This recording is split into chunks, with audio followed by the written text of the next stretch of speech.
And he's here. Brenden Dillon of the Winnipeg Jets. Hey, welcome to Winnipeg and welcome to Winnipeg Sports Talk. How are you? I'm doing great, thank you. I should be a pro at these, Zoom video call things by now, but apparently I need some work. So, Hey, listen, dude, it's just a pleasure to have you on the program, and I can tell you, everyone in the chat is fired up that you're here with us right now. Let me ask you this: what's the last kind of 48 hours like been for you? yeah, it's been pretty crazy. I think if you talk to anybody that's in professional sports, and when you're having to change cities and move your life to somewhere else, not just a different state, but a different country, there's a lot of things that go into it. You're talking about moving, you're talking about selling things like houses and whatnot.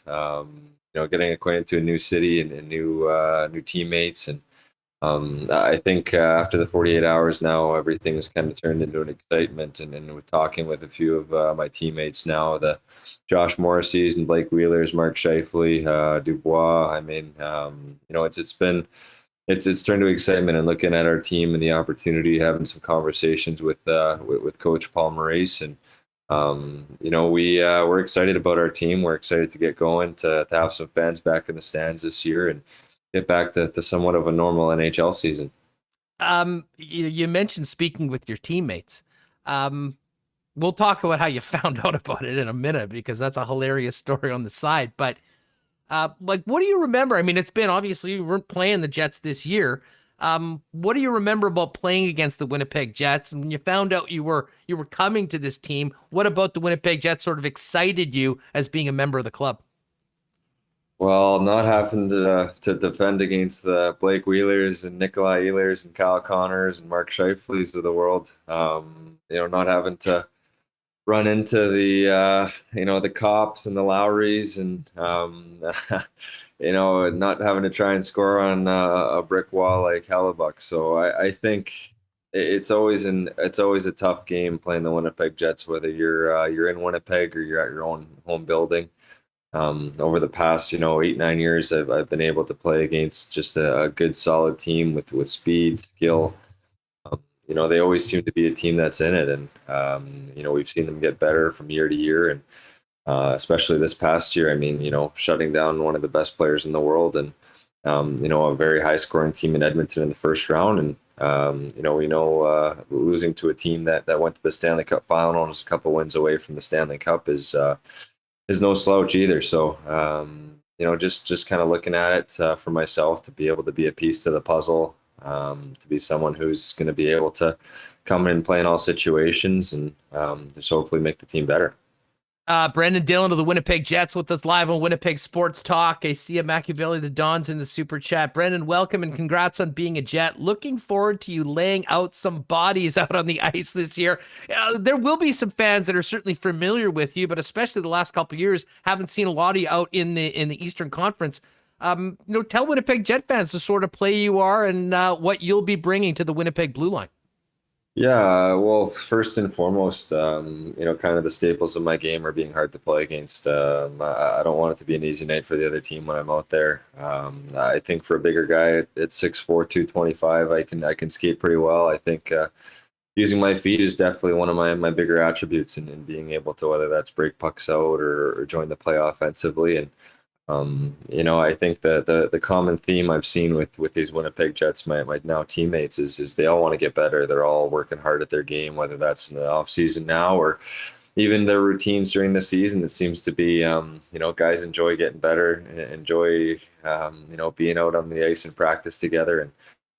And that's something that I take a lot of pride into, is wanting to kind of improve my game every game, every practice, every year. And so I think being able to move pucks, break pucks out, be hard to play against in the corners, good gaps, just overall, I want to be a solid defenseman. I want to be able to contribute in both ends, and take a lot of pride again in defending hard.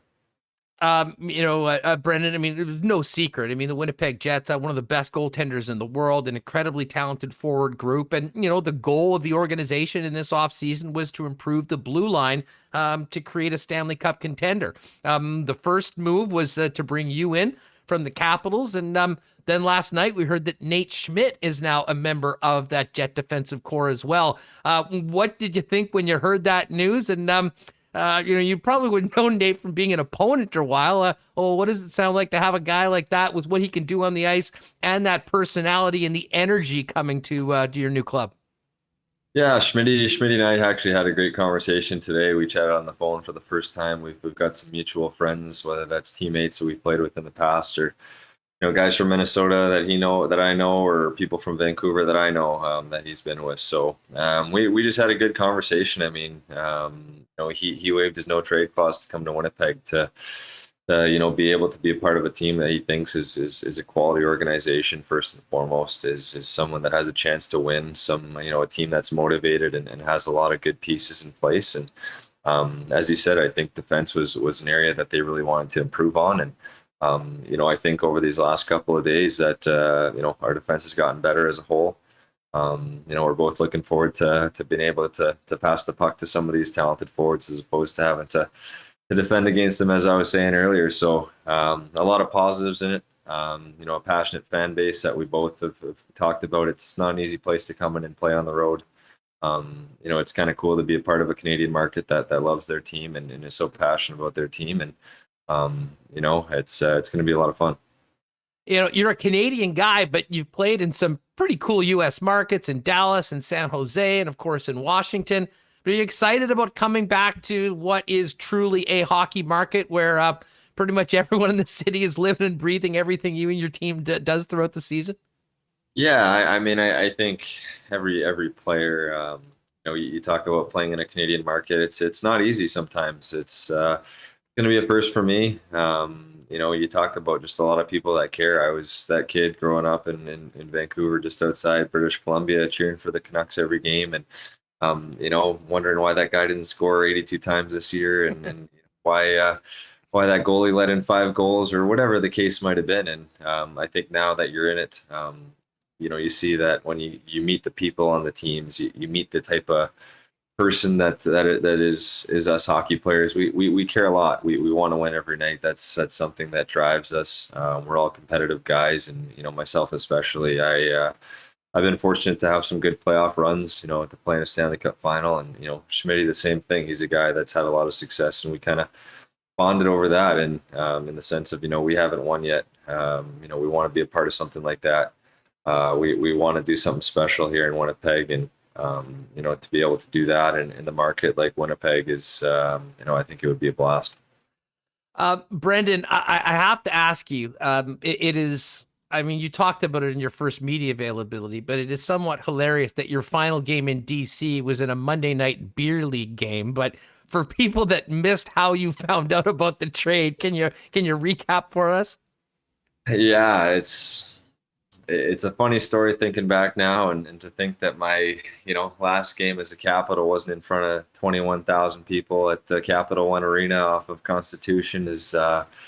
It's a mixed emotions with it, but just a neighbor of mine who's had ice time, and not nearly as many hockey rinks in the DC area as you can imagine Winnipeg or Canadian City has. And he'd been bugging me all summer since I've been out here working out and training to come, and sure enough, Monday night was the last one, and I said I'd come out with them. And later ice time, as I'm sure most of the people are accustomed to in the beer league hockey days, and a 10 p.m. start time, and you get off into the room, and 11:15 you're looking at your phone as guys are kind of checking themselves and say, hey, Brenden, I think you got traded. And you kind of chuckle at first, and next thing you know, I pulled out my phone, and the missed calls and text messages and Twitter, social media, the whole 9 yards. So that's the unfortunate, kind of frustrating part about 2021. I saw Marc-Andre Fleury went through something somewhat similar,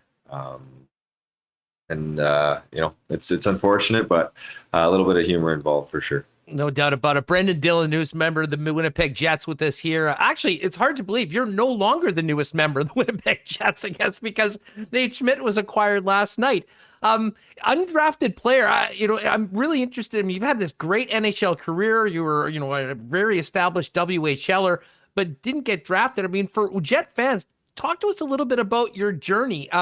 Were you expecting to be a pro? Was it always a goal of yours? And how did you overcome, not being selected to, 654 games and counting, plus some big time playoff runs in the best league in the world? Well, I think for me, I had obviously a great family, a great upbringing, and it was just something to have the mindset of nothing's handed to you. And I went through some trials and tribulations, as I'm sure a lot of athletes and hockey players and they go through. And I was a smaller guy up until I was probably 17 or 18 years old, and had a big growth spurt at kind of my 18, 19 year of junior in Seattle, and wasn't putting up much in the way of points. I was kind of one of those players in between, didn't really know what Rudy was going to go. You start hearing from colleges and universities around your overage year, and I remember going into that summer before my 20-year-old overage year, and just thinking, what the heck, let's go all in on this. Let's really dedicate ourselves. I just couldn't see myself doing anything but hockey. And, I'd had so many coaches, you get cut from teams when you're in your bantams and midgets. And, those just sat with me and they didn't sit well. And I feel like it's so cliche, but every time I go to the gym, every time I go to the ice, I just wanted to get better. And, I had a growth spurt. I was able to put on some weight, and, here we are, 10, 12 years later. And, I've been very fortunate to have some great people that have helped me along the way, of course, like we all have. And, some coaches that really believed in me and gave me opportunities. And, I think it's just, again, like anything, the Mark Giordano's of the world, the Dan Boyles, these undrafted players that have gone on to have some unbelievable NHL careers. I've just looked up to, and I've wanted to be one of those guys. I've wanted to be someone that, a young kid that wasn't drafted earlier this week could look at and say, you know what, hey, Brenden Dillon was able to kind of defy the odds or beat the odds, and go on to be somebody in the NHL. And I think that's something with getting to know some of these Winnipeg teammates, and they want to get better. They want to be better every year. Great leadership and coaching staff that really care.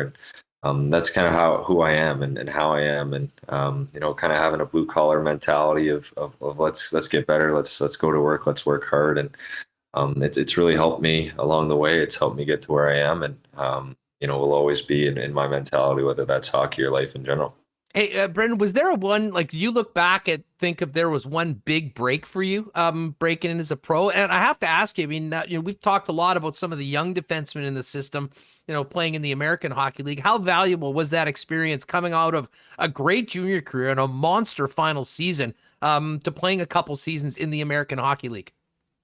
Oh, it was huge for me. I don't think whether you play, college or university, or you play in the WHL or major junior, or even over in Europe, nothing really replicates, playing against a man and going into the corner against a man who's got to, win that puck battle to put food on his table for his kids. And I remember coming out of my 20-year-old year of junior, where I was, probably one of the bigger guys on the ice at that time, one of the faster players. And, you come into an American League dressing room, you got some 33-year-olds where, you're going home to play video games or figure out, where are we going to go hang out in the pool? What are we going to do? When I was in Austin, Texas, and those guys are, going to pick their kids up from school, and that was a big mentality change for me to think, wow, this, as much as I love hockey and it's a game, it's a job too. And, I think having that mindset and understanding how hard it is, to really get to the next level, to get to the American League, to get to the NHL and stay at the NHL.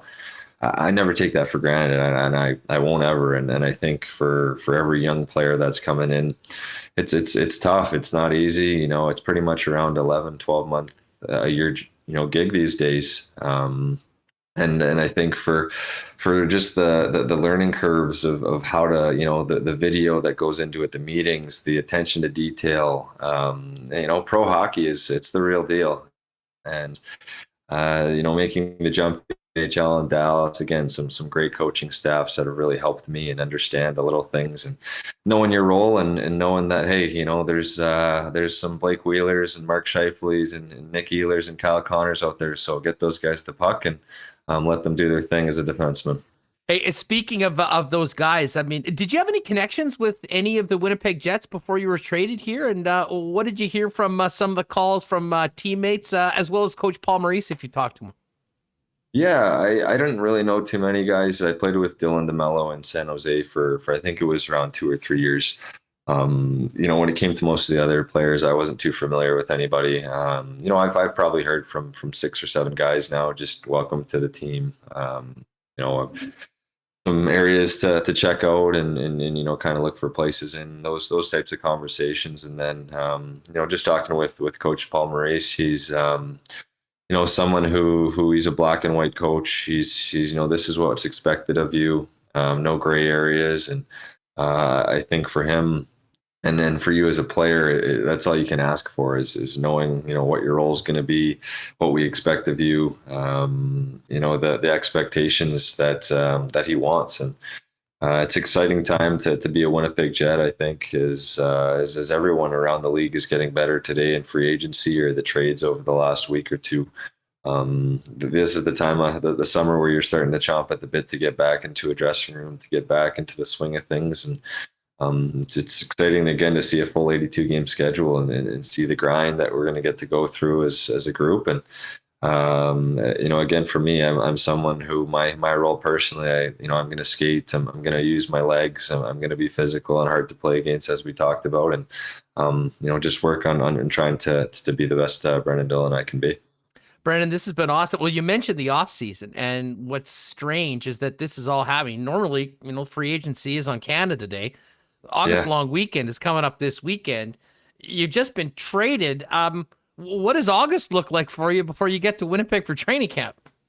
Yeah, things let's just say my calendar's changed quite a bit over the last 48 hours. So I'm still currently in Washington DC. So I was the plan was to spend a bit of the summer out here and then just kind of get back in the swing of things. I go back to Vancouver in the summers as well. So I think over the next week or two, I'll be heading back there to kind of get some more skates and training going. And then as we get closer to September and guys start rolling into town, probably swing back through DC, pack up most of my stuff, and then, on to Winnipeg we go for an exciting year. Well, listen, I can't thank you enough for joining us on Winnipeg Sports Talk today. And I will tell you that the entire chat is filled up with excited fans, fired up that you and Nate Schmidt are Winnipeg Jets. Welcome you to Winnipeg. And I can guarantee you that when you step onto the ice downtown, what's it called now? The Canada Life Center. The place is going to be full. People are going to be fired up to welcome the entire team back, but particularly to welcome you to Winnipeg. All the best going forward. Can't wait to see you on the ice in downtown Winnipeg. Have a great rest of the summer, Brenden, and hopefully we can do this again sometime soon once you get here and are getting your feet wet with your new club. Absolutely. Thanks so much for having me. I really appreciate it. Right back at you. There he is, Brenden Dillon, new Winnipeg Jet defenseman, joining us live on Winnipeg Sports Talk. That was awesome conversation. I mean, we heard some of Brendan's comments earlier when he spoke with the media, but very impressive guy. Sounds excited, and I can tell the our friends are quite pumped as well in the chat. That was some great stuff.